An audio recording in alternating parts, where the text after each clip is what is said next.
তোমাদের কারো বাড়ির সামনে একটা পুকুর আছে, ওই পুকুরে বাড়ির মালিক দৈনিক 5 বার গোসল করে।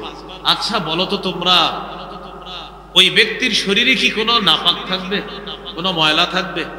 সাহাবীরা বললেন, হুজুর তার শরীরে কোনো ময়লা অবশিষ্ট থাকবে না।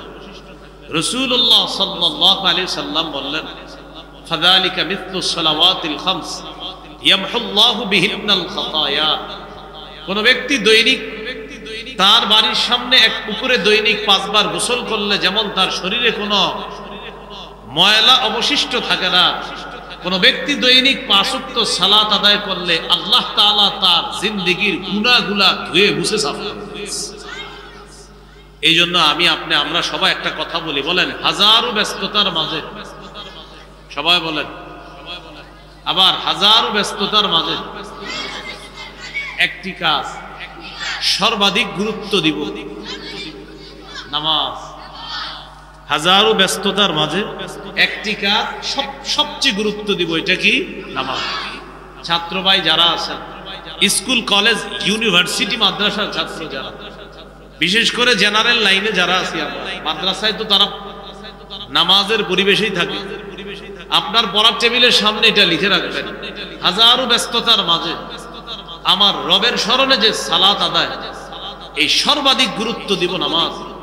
অফিস আদালতে যারা চাকরি করেন, চেয়ারে বসে, আপনার ওই চেয়ারে বসার সামনের যে জায়গাটা, সেখানে লিখে রাখেন হাজারো ব্যস্ততার মাঝে একটি কাজ সর্বাধিক গুরুত্ব দিতে হবে, সেটা নামাজ।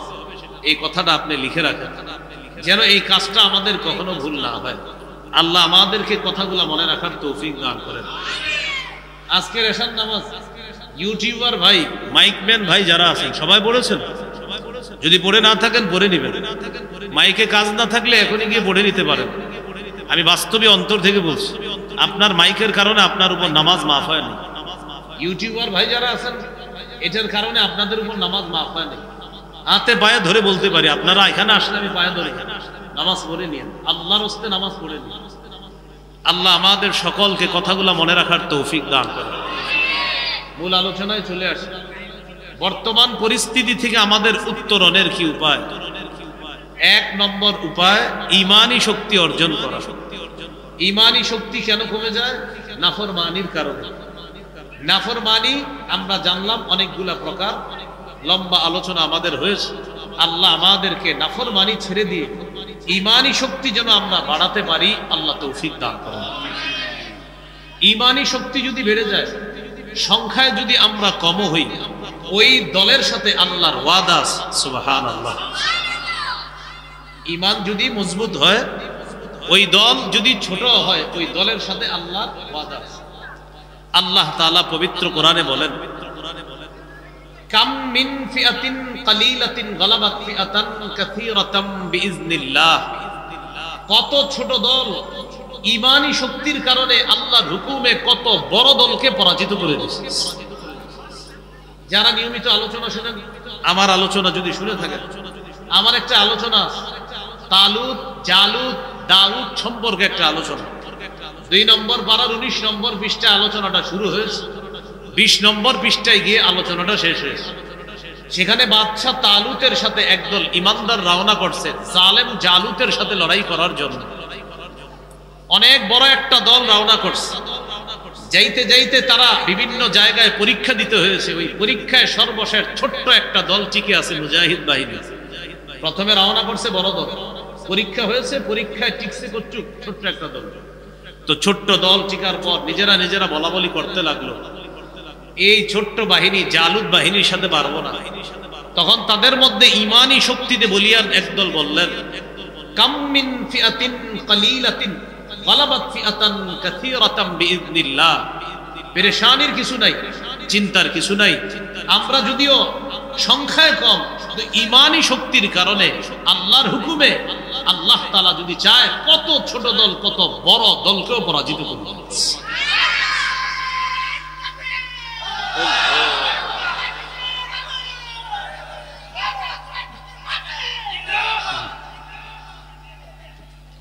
ঈমানী শক্তি ভাই দিকটা দেখি, তাহলে একটু মনে রাখবেন, ঈমানী শক্তি, ঈমান যদি মজবুত থাকে, এটার সাথে আল্লাহর ওয়াদা আছে। দল বড় ছোট এটা বিষয় না, কিন্তু মজবুত ঈমান এই ঈমানওয়ালাদের দল যদি ছোট হয়, 313 জনের বাহিনীও যদি হয়, 70টা ওট,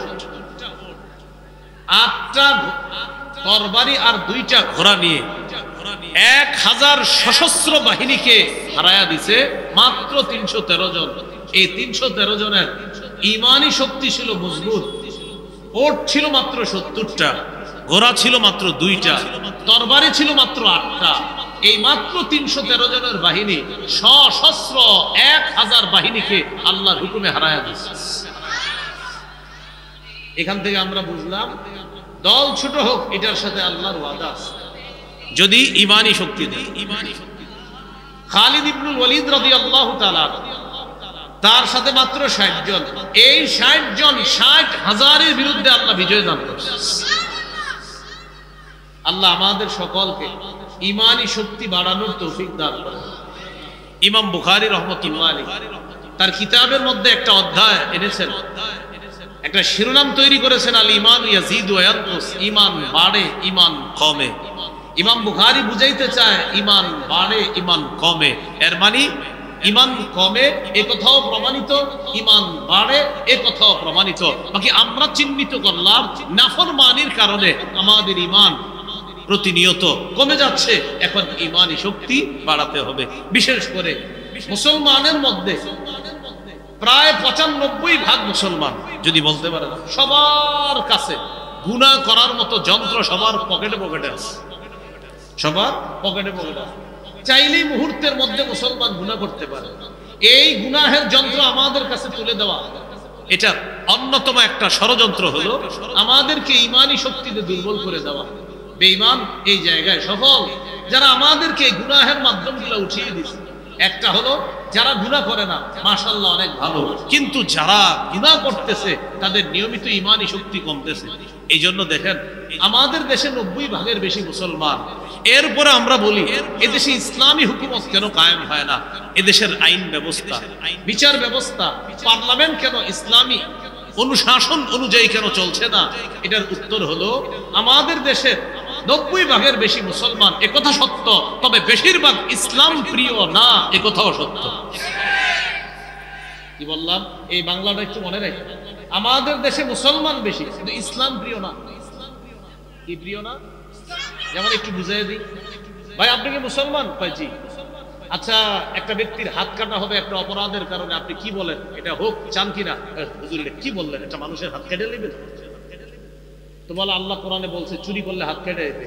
না না, হাত কাটা এটা তো ঠিক না। তাহলে আপনি না মুসলমান, এই যে আপনি ইসলাম প্রিয় না।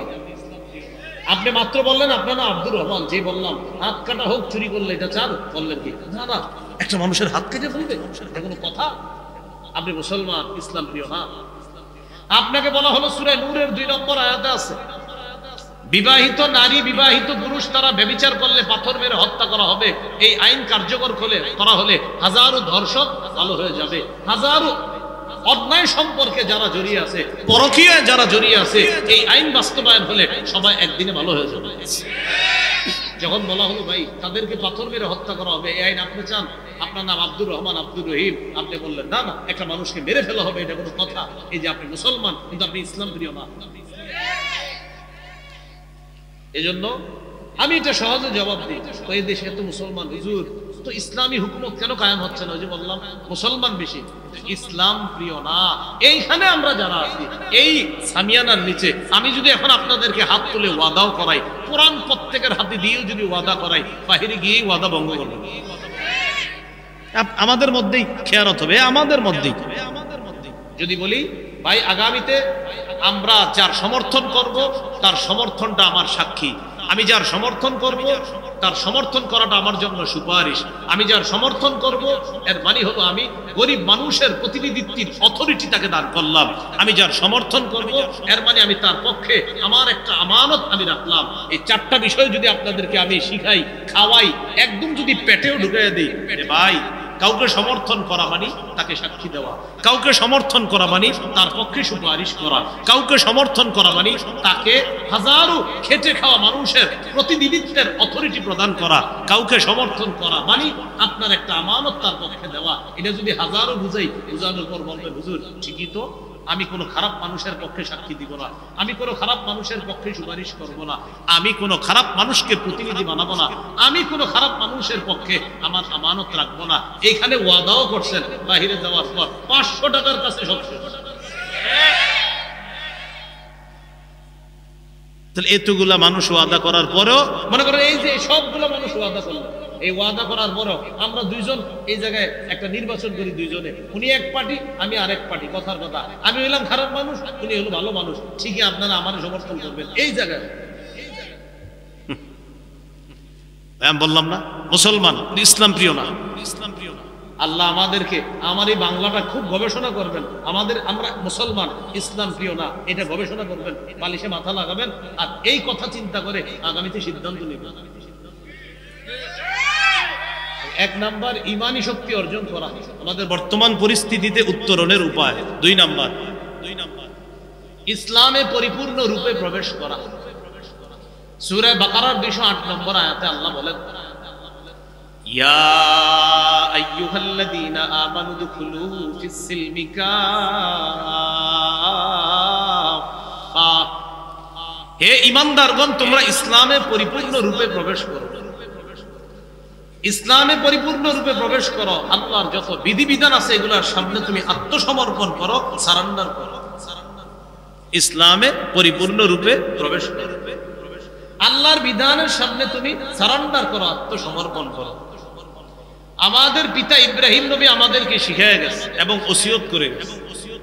সূরা বাকারা 130, 131, 132 নম্বর এই আয়াতগুলোতে আল্লাহ বলেন, ইয ক্বালা লাহু রাব্বুহু আসলিম, ইব্রাহিম নবীর রব যখন ইব্রাহিম নবীকে বললেন আপনি আত্মসমর্পণ করেন, ক্বালা আসলামতু লিরাব্বিল আলামিন, ইব্রাহিম নবী বললেন আমি বিশ্ব জগতের রবের কাছে আত্মসমর্পণ করলাম। এবার ইব্রাহিম নবী কি ওসিয়ত করে দেন, ওয়াওয়াসসা বিহা ইব্রাহিম বানিহি ওয়া ইয়াকুব ইয়া বানিয়া ইন্নাল্লাহা আসতাফা লাকুমুদ-দীন ফালা তামুতুন্না ইল্লা ওয়া আনতুম মুসলিমুন। ইব্রাহিম নবী, ইয়াকুব নবী তাদের সন্তানদেরকে ওসিয়ত করে বলেছেন, হে প্রিয় সন্তান, আল্লাহ তোমাদের জন্য ইসলামকে দ্বীন হিসাবে মনোনীত করেছেন, সাবধান তোমরা মুসলমান না হয়ে মরো না, মুসলমান না হয়ে মরবা না। দেখেন এখানে আমরা যারা আছি আমরা ঈমানদার, আমরা বিশ্বাস করি আল্লাহ ছাড়া কোনো ইলাহ নাই। এই বিশ্বাসীদেরকে আল্লাহ ডেকে বলছে, ও বিশ্বাসীরা ইসলামে পরিপূর্ণ রূপে প্রবেশ করো।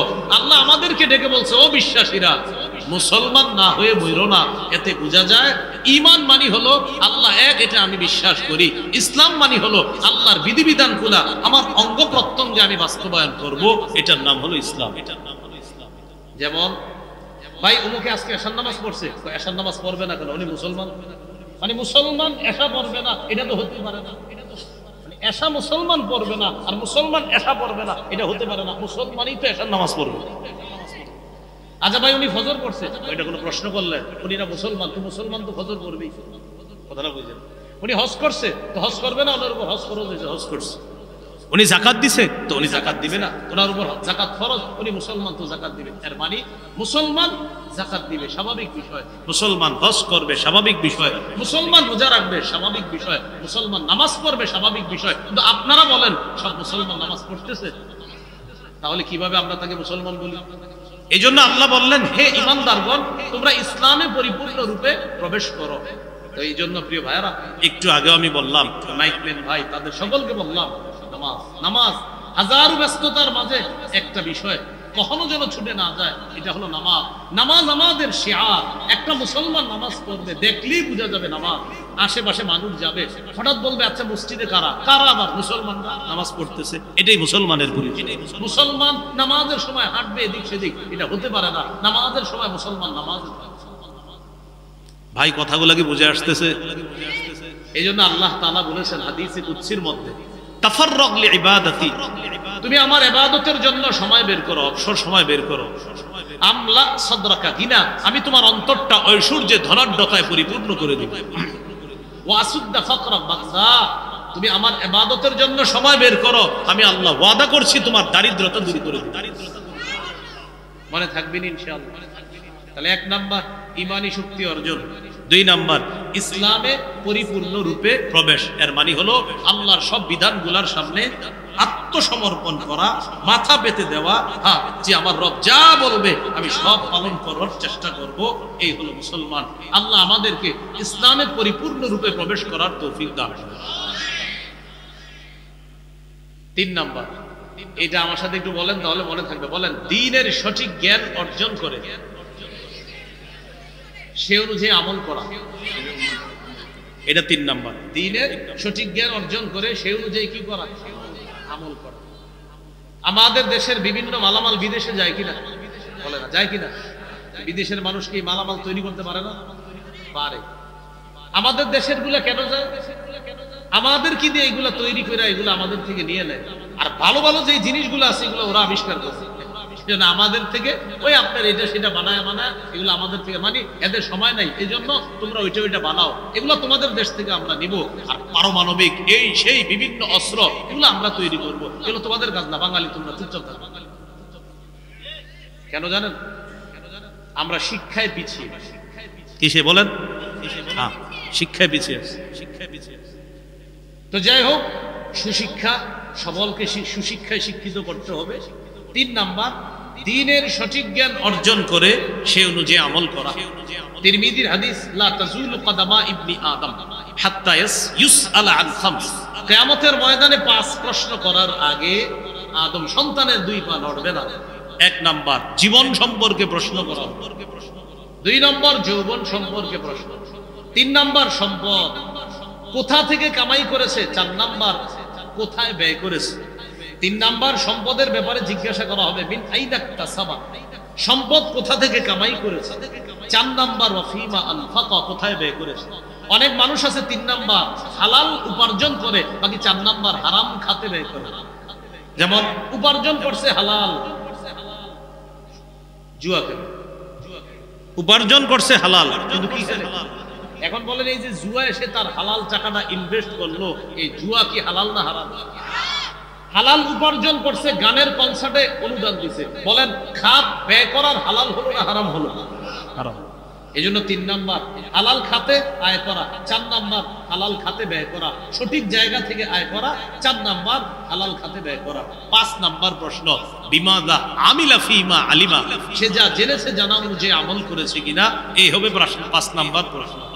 তাহলে 3 নাম্বার, দ্বীনের সঠিক জ্ঞান অর্জন করে সে অনুযায়ী আমল করা। দ্বীনের সঠিক জ্ঞান কি জিনিস? আমাদের এলাকা বা আপনাদের এলাকার এক ব্যক্তি 365 দিন আল্লাহকে সেজদা দেয়, তো আল্লাহকে সেজদা দেওয়া এটা দ্বীনের সঠিক জ্ঞান। আল্লাহকে সেজদা দেওয়া এটা সঠিক, আসলেই তো সঠিক। এখন উনি কি করে? বছরে একদিন চুপে চুপে লুকায় আরেক জায়গায় গিয়ে একটা সেজদা দেয়। উনি 365 দিন কাকে সেজদা দেয় বলেন? আল্লাহ।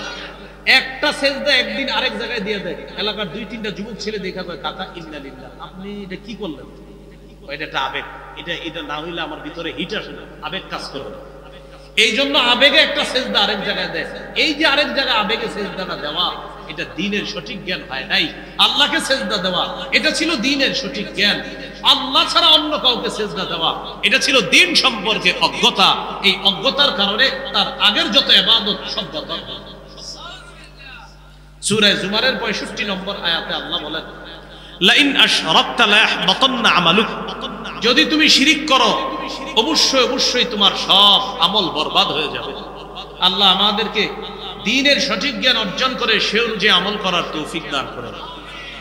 4 নাম্বার, এটাও আমার সাথে একটু বলেন। দ্বীনের সঠিক জ্ঞান অর্জন করে এই জ্ঞান অন্যের কাছে প্রচার করা। তাহলে 3 নাম্বারটা হলো দ্বীনের সঠিক জ্ঞান অর্জন করে সেই অনুযায়ী আমল করা। 4 নাম্বার হলো দ্বীনের সঠিক জ্ঞান অর্জন করে সেই জ্ঞানটা অন্যের কাছে প্রচার করা। এটা 4 নাম্বার। আল্লাহ তাআলা সূরা মাইদার মধ্যে বলেন, ইয়া আইয়ুহার রাসূল বাল্লিগ মা উনজিলা ইলাইকা মির রাব্বিক, হে রাসূল আপনি প্রচার করেন মা উনজিলা ইলাইকা মির রাব্বিক, যা অবতীর্ণ করা হয়েছে আপনার প্রতি আপনার রবের পক্ষ থেকে তা আপনি প্রচার করে দেন। সহিহ বুখারীর 105 নম্বর হাদিস, রাসূলুল্লাহ সাল্লাল্লাহু আলাইহি সাল্লাম সাহাবীদেরকে বললেন, হাল বাল্লাগতু, আমার উপর অর্পিত দায়িত্ব আমি কি পৌঁছিয়েছি তোমাদের কাছে? সাহাবীরা বললেন, অবশ্যই পৌঁছিয়েছেন। নবীজি আকাশের দিকে আঙ্গুল উঠিয়ে বললেন, আল্লাহুম্মা শাহাদ, আল্লাহ আপনি সাক্ষী থাকেন। আবার বললেন, আমি কি আমার উপর অর্পিত দায়িত্ব পৌঁছিয়েছি? তারা বললেন, পৌঁছিয়েছেন। নবী বললেন, আল্লাহুম্মা শাহাদ, আল্লাহ আপনি সাক্ষী থাকেন। আবার বললেন, আমি কি আমার দায়িত্ব পৌঁছিয়েছি? সাহাবীরা বললেন, আপনি পৌঁছিয়েছেন। নবী বললেন, আল্লাহুম্মা শাহাদ, আল্লাহ আপনি সাক্ষী থাকেন। এবার নবী বললেন, লিউবাল্লিগিশ শাহিদুল গায়বা, শোনো, আমি তো আমার দায়িত্ব তোমাদের কাছে পৌঁছে দিয়ে গেলাম। আমি যা তোমাদের কাছে প্রচার করে গেলাম, তোমরা এখানে যারা উপস্থিত আছো, আমি নবী দায়িত্ব দিয়ে দিলাম সারা পৃথিবীর ছড়িয়ে ছিটিয়ে থাকা অনুপস্থিতদের কাছে আমার বাণীগুলা তোমরা প্রচার করে দিবা, পৌঁছায় দিবা। তাহলে 3 নাম্বার সঠিক জ্ঞান অর্জন করে সে অনুযায়ী আমল করা, 4 নাম্বার সঠিক জ্ঞান অন্যের কাছে প্রচার করা। এখন এখানে আপনারা যারা আছেন, এই মসজিদের খতিব সাহেব যদি আগামী জুমায় একটা দ্বীনের সঠিক জ্ঞান প্রচার করে, কারা কারা গ্রহণ করতে রাজি আছেন? হ্যাঁ, রাজি আছেন সবাই? আপনাদের যার যার এলাকার মসজিদ, যেহেতু এই জায়গার সবাই এই মসজিদে না, অন্য এলাকা থেকে আসছেন, প্রত্যেকের এলাকার মসজিদের খতিব যদি দ্বীনের সঠিক জ্ঞান প্রচার করে, সবাই নিতে রাজি আছেন? তো মনে করেন খতিব সাহেব আগামী জুমায় বয়ান করলো। প্রিয় ভাইয়েরা, গত কয়েকদিন আগে আমাদের এলাকায় আরিফ বিন হাবিব বয়ানের মধ্যে বলেছিল, 4 নাম্বার আমাদের বিপর্যয় থেকে উত্তরণের উপায় দ্বীনের সঠিক জ্ঞান অর্জন করে সেটা প্রচার করা। সেই হিসাবে আমি আপনাদের একজন খতিব হিসাবে আজকের জুমায় আমি দ্বীনের সঠিক একটা জ্ঞান প্রচার করব। কারা কারা নিতে রাজি আছেন? তো মসজিদে সবাই হাত তুলছে, জি হুজুর বলেন। এবার হুজুর বললেন, আমি এখন আপনাদের সামনে সূরা আলে ইমরানের 131 নম্বর আয়াত তেলাওয়াত করছি, অনুবাদ করছি, এরপর আপনাদেরকে আহ্বান করব এই কথাগুলো আপনারা পালন করবেন। সবাই হাত তুলছে, হুজুর বলেন। এবার হুজুরে তেলাওয়াত করলেন, ইয়া আইয়ুহাল্লাযীনা আমানু লা তাকুলুর রিবা। হুজুরে অনুবাদ করাইলেন সবাইরে সহকারে। সবাই মসজিদের বলতেছে, হে ইমানদারগণ, তো সবাই বলতেছে, হে ইমানদারগণ, তোমরা, সবাই বলে তোমরা, লা তাকুলুর রিবা, সুদ খেও না। কি খেও না? হ্যাঁ, আওয়াজ দিয়ে কমে গেল। একটু আগে না হাত তুলছে, খতিব সাহেব বলছে আমি এখন একটা প্রচার করবো, কারা কারা মানবেন? সবাই বলছে হুজুর বলেন। এবার হুজুর বললেন, আমি সূরা আলে ইমরান 131 নম্বর আয়াত তেলাওয়াত করলাম। তেলাওয়াত করার পরে বলতেছে, আপনারাও বলেন। তো সবাই বলতেছে, হে ইমানদারগণ। তো সবাই বলে, হে ইমানদারগণ, লা তাকুলুর রিবা, তোমরা। তো সবাই বলতেছে তোমরা। এবার হুজুর বলতেছে, সুদ খেও না। আস্তে মসজিদে আওয়াজ কমে আসছে, সুদ খেও না। কি খেও না? কি খেও না? এখন মসজিদে নামাজ শেষ হওয়ার পর হুজুরের কানে কানে আপনার একজনকে বলতেছে, হুজুর আজকে আসরের নামাজ থেকে আপনাকে নিষেধ করা হয়েছে, আর আপনি আসরে আসবেন না। আপনারা ওয়াদা করলেন দ্বীনের সঠিক জ্ঞান অর্জন করবেন। আমি বললাম না একটু আগে, আমরা মুসলমান, ইসলাম প্রিয় না। একটু আগে তো বললাম, আপনি ইসলাম প্রিয় যদি হতেন তো ইসলামের এই বার্তা আপনি গ্রহণ করতেন যে আমি যেহেতু মুসলমান, রব বলছে সুদ খাওয়া যাবে না, অতএব আমি সুদ খাবো না। দেখছেন ঠিকের আওয়াজ কমে গেছে। কেন? ওই যে এখানে তো সুদখোর না থাকলেও আশেপাশে তো আছে। এই জন্য একটু আগেই তো বললাম, হাজারো মুসলমান ইসলাম প্রিয় না। এখন আমি পর্দার ওয়াজ করি, এই জায়গার অসংখ্য মানুষ বলবে হুজুরে পর্দার ব্যাখ্যাটা সঠিক দেয় নাই, কারণ হের বিবি পর্দা করে না। ওই যে মুসলমান ইসলাম প্রিয় না। এখন আমি গানের বিরুদ্ধে বয়ান করি, বলবে হুজুরে গানের ব্যাখ্যা সঠিক দেয় নাই। কেন? গান ক্ষেত্র বিশেষ জায়েজ আছে, বলে দিবি সহজ। মানে আপনি যেটা বলবেন এটার বিরুদ্ধে আপনার লোক আছে। নাম কি? মুসলমানের সন্তান, মুসলমানের সন্তান। এই জন্য আপনি পরীক্ষা করে দেখবেন। আজকে আপনার ঘরে গিয়া 10 জন সদস্যরে পরীক্ষা করবেন, 10 জনের 10টা ভালো কথা বলবেন, দেখবেন প্রত্যেকেই কোনো না কোনোটা রিয়েক্ট করবে, না না আব্বা এটা হইলে ঠিক হয় না, অথচ এটা ঠিক। মানে প্রত্যেকেই বলবে এটা ঠিক না, ওইটা ঠিক না, অথচ সবগুলোই ঠিক। আল্লাহ তাআলা আমাদেরকে মুসলমান হিসাবে ইসলাম পালন লালন ধারণ করার তৌফিক দান করেন। তাহলে 4 নাম্বার দ্বীনের সঠিক জ্ঞান প্রচার করা। 5 নাম্বার আল্লাহর কাছে সাহায্যের জন্য দোয়া করা। কি করা? আল্লাহর কাছে বেশি বেশি দোয়া করা। আল্লাহ আমরা বিপদে আছি, সাহায্য করেন। আসলে আমরা বিপদে, খুব দোয়া করা। আল্লাহ আমাদের দেশে ইসলামী হুকুমত কায়েম করে দেন, এই দোয়া। আল্লাহ আমাদের দেশে যেন কিয়ামতের আগে আর নারী শাসক না হয়, এই দোয়া করা। এগুলো আল্লাহর কাছে দোয়া করতে হবে, চাই তো। আমরা এখন বিপদগ্রস্ত, এই বিপদের সময় আল্লাহর কাছে বলতে হবে। গাজার নির্যাতিত মুসলমানদের জন্য আমরা রবের কাছে খুব কান্নাকাটি করতে হবে। সূরা নামলের 62 নম্বর আয়াতে আল্লাহ বলেন, আম্মাই ইউজিবুল মুত্তাররা ইযা দাআ। পীড়িত ব্যক্তি যখন আহ্বান করে, বলো কে সেই সত্তা তার আহ্বানে সাড়া দেয়? বলেন কে? আল্লাহ। আল্লাহর কাছে সাহায্যের জন্য দোয়া করা, এটা হলো 5 নাম্বার। খুব বেশি দোয়া করা, সব কিছু আল্লাহর কাছে দোয়া করবেন। 1 বোতল পানি কিনবেন, কিনার আগে আল্লাহকে বলবেন, আল্লাহ আমি এখন 1 বোতল পানি কিনবো, পানিটা যেন আমার স্বাস্থ্যের জন্য উপযোগী হয়, এটা আল্লাহকে বলবেন। আবু দাউদ 1479 নম্বর হাদিস, রাসূলুল্লাহ সাল্লাল্লাহু আলাইহি সাল্লাম বলেন, আদ-দুআউ হুয়াল ইবাদা। দোয়া করাটাই ইবাদত। আল্লাহর কাছে মানুষ যত ভালো কিছু বলে, সাথে সাথে এটা ইবাদতে গণ্য হয়ে যায়। আপনি জুতার ফিতা ক্রয় করবেন, জুতার ফিতা, আল্লাহ আমি বাজারে যাচ্ছি জুতার ফিতা ক্রয় করতে। আপনার নবী বলছে, ছোট থেকে ছোট যা আছে সব আপনার কাছে বলার জন্য, আমার জুতার ফিতাটা আমার জুতার জন্য যেন টেকসই হয়। আপনি রবের কাছে বললেন, তো আপনার এই বলা ইবাদতে গণ্য হয়ে গেছে। এই জন্য আল্লাহরে বেশি বেশি ডাকবেন। এই উনি যদি আমারে 5 বার ডাক দেয়, 2-3 বার আস্তে ধীরে বলবো, ভাই কি হয়েছে বলেন। আবার ডাক দিলে বলবো, জি ভাই বলেন। আবার ডাক দিলে বলবো, আচ্ছা বলেন। 4র্থবার ডাক দিলে, আরে বলেন। 5ম বার ডাক দিলে বলবো, এই কি হয়েছে বলেন। আরেকবার ডাক দিলে এত পেটের বলেন, রাগ হয়ে যায়। মানুষ বারবার ডাকলে রাগ হয়, আল্লাহ না ডাকলে রাগ হয়। মুখস্থ করি, বলেন। মাখলুক বেশি ডাকলে রাগ করে, খালেক না ডাকলে রাগ করে। সুবহানাল্লাহ। আমার বারবার ডাকলে আমার মেজাজ খারাপ হয়, রব না ডাকলে রাগ করে। কি রে বান্দা, আমারে ডাকুস না। মান লাম ইয়াসআলিল্লাহ ইয়াগদাব আলাইহি। রাসূলুল্লাহ সাল্লাল্লাহু আলাইহি সাল্লাম বলেন, যে আল্লাহর কাছে চায় না, আল্লাহ তার সাথে রাগ করে। আর মানুষের কাছে চাইলে মানুষ রাগ করে। ভিক্ষুক 1 বার 2 বার সার দেন দেন দেন, এখন রাগ করে, এই কতবার দিন, রাগ হয়ে যায়। রব না চাইলে রাগ। সুবহানাল্লাহ। তাহলে আমাদের রব কত মায়া, কত দয়া। তাহলে বলেন তো এবার কত বেশি চাওয়া দরকার, কারণ তিনি খুশি হন।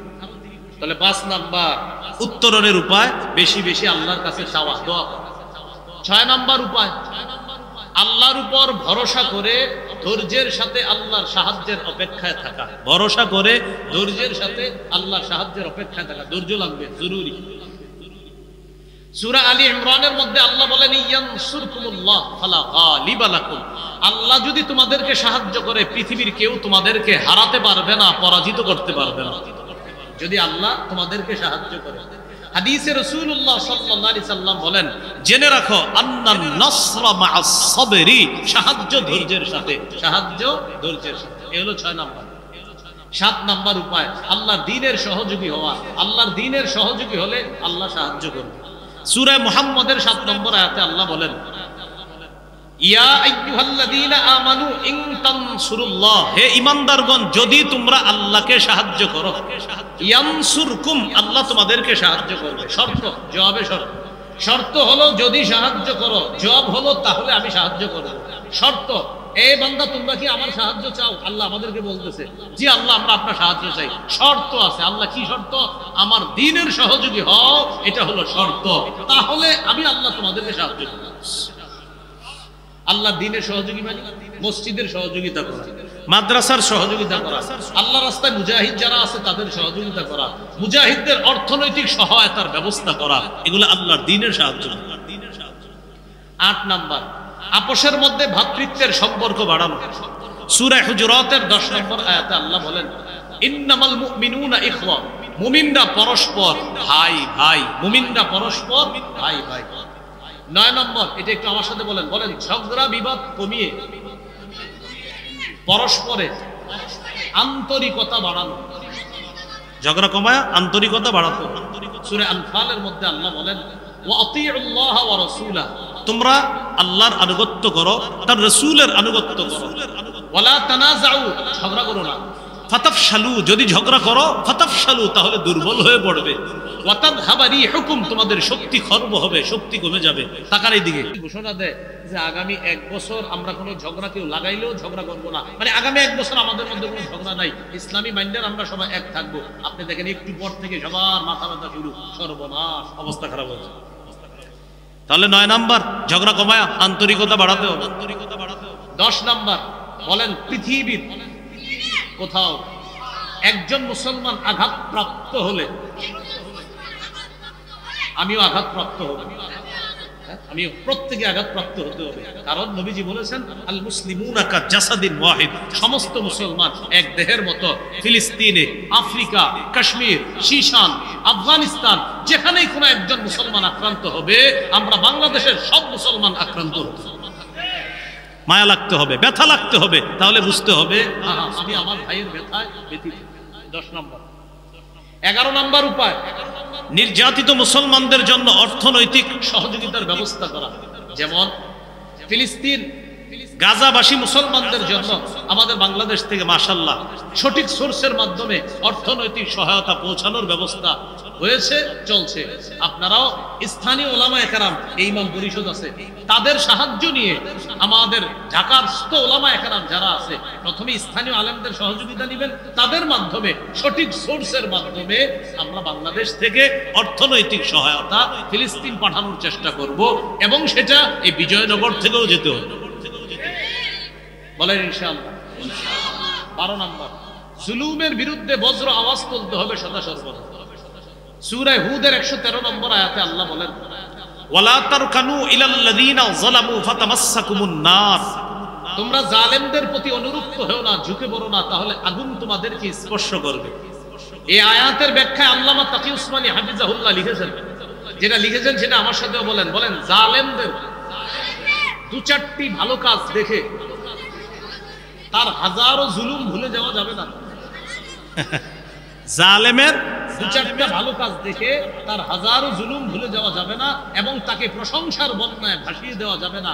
2-4টা ভালো কাজ খালি বললেন, ভাই উমুকে যা করছে, আপনারাও বলবেন যা জুলুম করছে, এটা বলতে করছে।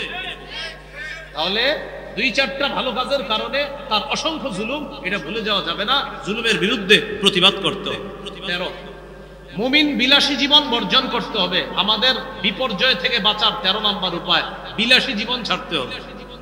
বিলাসী মুমিনদের দেখলেই মনে হতে হবে মুমিন ব্যস্ত। ব্যস্ত মানে ভাই ব্যস্ত, তো ভাই নামাজে যাচ্ছি, ভাই ব্যস্ত, মাদ্রাসায় যাচ্ছি, ভাই ব্যস্ত, দিনই কাজে যাইতেছি, ভাই ব্যস্ত নাকি কয়েকজনের দাওয়াত দিতে যাইতেছি নামাজের। মুমিনদের দেখলেই মনে হবে সে কোনো না কোনো আল্লাহর কাজে ব্যস্ত আছে, সে বিলাসী হবে না, সে বিলাসী হবে না। তিরমিজির হাদিস 2320 নম্বর হাদিস, রাসূলুল্লাহ সাল্লাল্লাহু আলাইহি সাল্লাম বলেন লাউ কানাতিদ দুনিয়া তা'দিলু ইনদাল্লাহি জানাহা বাউদা মা সাকা কাফিরান মিনহা শারবাতা মাইন, এই পৃথিবীর মূল্য যদি আল্লাহর কাছে একটা মাছির দানা পরিমাণ হতো, এই পৃথিবীর কোন কাফেরকে আল্লাহ এক ঢোক পানি পান করতে দিতেন না। এজন্য দুনিয়ায় বিলাসিতা কাফেরদের, মুমিনদের না। আল্লাহ আমাদেরকে হেফাজত করেন। কত নাম্বার গেল? 13। 14 নাম্বারটা জোরে বলেন আমার সাথে, বলেন অধিকার আদায়ের লড়াই অব্যাহত রাখা। মুসলমানদের অধিকার আদায়ের লড়াইয়ের নাম পবিত্র জিহাদ। বলেন তো কি? এই জিহাদ বর্জন করা যাবে না, এটা অব্যাহত রাখতে হবে। এই জন্য জিহাদের নিয়ত প্রত্যেকের থাকতে হবে। মান মাতা ওয়ালাম ইয়াগজু, কোন মুসলমান যদি মারা যায় আর সে জিহাদ করলো না, আও লাম ইহাদ্দিস বিনাফসিহি, অথবা জিহাদের সংকল্প রাখে নাই, মাতা আলা শুবাতিন মিনান নিফাক, সে মুনাফিকির এক ধরনের মুনাফিকিতে মৃত্যুবরণ করবে। জিহাদের নিয়ত প্রতিটি মুসলমানের থাকতে হবে। এ হলো 14 নাম্বার। 15 নাম্বার, বলেন একজন আদর্শ শাসক নির্বাচন করা। 4 কাজের যোগ্যতা রাখে, 10 গুণে গুণান্বিত একজন শাসক, একজন নেতা আল্লাহ যেন আমাদেরকে দান করে। একজন আদর্শ শাসক লাগবে। 4 কাজের যোগ্যতা সূরা হজের 41 নম্বর আয়াতে আছে, আল্লাযীনা ইম্মাক্কান্নাহুম ফিল আরদ আকামুস সালাহ ওয়া আতাউজ যাকাত ওয়া আমারু বিল মারুফ ওয়া নাহাউ আনিল মুনকার। আল্লাহ তাআলা বলেন, আমি যাদেরকে রাষ্ট্র ক্ষমতায় বসাই তাদের 1 নম্বর কাজ নামাজ কায়েম করবে, 2 নম্বর যাকাত আদায় করবে, 3 নম্বর সৎ কাজের আদেশ করবে, 4 নম্বর অসৎ কাজ থেকে নিষেধ করবে। এটা হলো আদর্শ শাসকের 4 কাজের যোগ্যতা। আর 10 গুণে গুণান্বিত হতে হবে, সেটা লম্বা আলোচনার বিষয়। যাই হোক, আমরা আল্লাহর কাছে দোয়া করব আল্লাহ যেন একজন আদর্শ শাসক আমাদেরকে তৈরি করে দেন।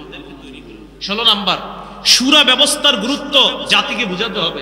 এটা খতিব সাহেবদের দায়িত্ব। স্থানীয় ওলামা হযরত যারা আছি, এই ইমাম পরিষদের যারা আছি, আমরা মসজিদে মসজিদে জাতিকে মাশওয়ারা বা শুরা পরামর্শ ভিত্তিক সমাজ ব্যবস্থার কি উপকারিতা, এটা জাতিকে বুঝাইতে হবে।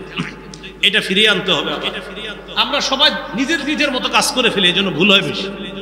এজন্য পরামর্শ ভিত্তিক কাজ করতে হবে। পরামর্শ ভিত্তিক কাজ হলে এটাতে ফায়দা, এটাতে বরকত হয়। এটা হলো 16 নাম্বার। 17 নাম্বার সর্বশেষ, বলেন শত্রু মনে করতে হবে। শত্রুকে বন্ধু ভাবা যাবে না। শত্রুকে কি ভাবা যাবে না? বন্ধু ভাবা যাবে। সূরা মাইদা 51 নম্বর আয়াত 6 পারা 16 নম্বর পৃষ্ঠার শুরু আয়াতে আল্লাহ বলেন, ইয়া আইয়ুহাল্লাযীনা আমানু লা তাত্তাখিযুল ইয়াহুদা ওয়ান নাসারা আউলিয়া। হে ঈমানদারগণ, তোমরা ইহুদি খ্রিস্টানদেরকে অভিভাবক রূপে গ্রহণ করো না। বাদুহুম আউলিয়া বাদ, তাদের একে অপরের অভিভাবক। আল্লাহ আমাদেরকে এই 17টা উপায় যে বললাম, এই উপায়গুলো অবলম্বন করে আমরা যেন আমাদের বিপর্যয় থেকে আমরা বাঁচতে পারি, আল্লাহ তৌফিক দান করেন। আপনারা সবাই ধ্যান দেন, আমি একদম 1 মিনিটও লাগবে না ইনশাআল্লাহ। 17টা বলে দিচ্ছি, দেখেন। 1, ঈমানী শক্তি অর্জন করা। 2 নাম্বার, ইসলামে পরিপূর্ণ রূপে প্রবেশ করা। 3 নাম্বার, দ্বীনের সঠিক জ্ঞান অর্জন করে সে অনুযায়ী আমল করা। 4 নাম্বার, দ্বীনের সঠিক জ্ঞান অন্যের কাছে প্রচার করা। 5 নাম্বার, আল্লাহর কাছে দোয়া করা। 6 নাম্বার, আল্লাহর উপর ভরসা করে ধৈর্যের সাথে আল্লাহর সাহায্যের অপেক্ষায় থাকা। 7 নাম্বার, আল্লাহর দ্বীনের সহযোগী হওয়া। 8 নাম্বার, মুমিন পরস্পর ভ্রাতৃত্বের সম্পর্ক জোরদার করা। 9 নম্বর, ঝগড়া বিবাদ কমিয়ে আপোষের মধ্যে আন্তরিকতা বাড়ানো। 10 নম্বর, পৃথিবীর কোথাও একজন মুসলমান আক্রান্ত হলে আমরা সবাই আক্রান্ত হওয়া। 11 নম্বর, আমার নির্যাতিত মুসলমান ভাইদের জন্য অর্থনৈতিক সহায়তার ব্যবস্থা করা। 12 নম্বর, জুলুমের বিরুদ্ধে বজ্র আওয়াজ ওঠানো। 13 নম্বর, মুমিন বিলাসী জীবন বর্জন করা। 14 নম্বর, মুমিন অধিকার আদায়ের লড়াই অব্যাহত রাখা। এটা হলো জিহাদ। 15 নম্বর, একজন আদর্শ শাসক আল্লাহর কাছ থেকে চেয়ে নেওয়া। 16 নম্বর, শুরা ব্যবস্থার গুরুত্ব জাতিকে বোঝানোর চেষ্টা করা। 17 নম্বর, শত্রুকে শত্রু মনে করা, বন্ধু মনে না করা। এই কারণগুলো আমরা মনে রেখে আমরা যেন ইসলামের জয় জয়কয় অবস্থার জন্য আমরা প্রত্যেকেই চেষ্টা করতে পারি। আল্লাহ তৌফিক দান করেন। আমরা কেউ কোনো হযবরল অবস্থা সৃষ্টি করব না। আশরাফি ভাই চলে এসেছেন, কথা বলবে। আমরা ধৈর্যের সাথে বসে কথাগুলো শোনার চেষ্টা করব। আমরা কেউ ধৈর্যচ্যুত হব না, মেহেরবানি করে উঠাউঠি করবো না। আল্লাহর রাস্তায় আপনারা বসে যান। আসসালামু আলাইকুম ওয়া রাহমাতুল্লাহ।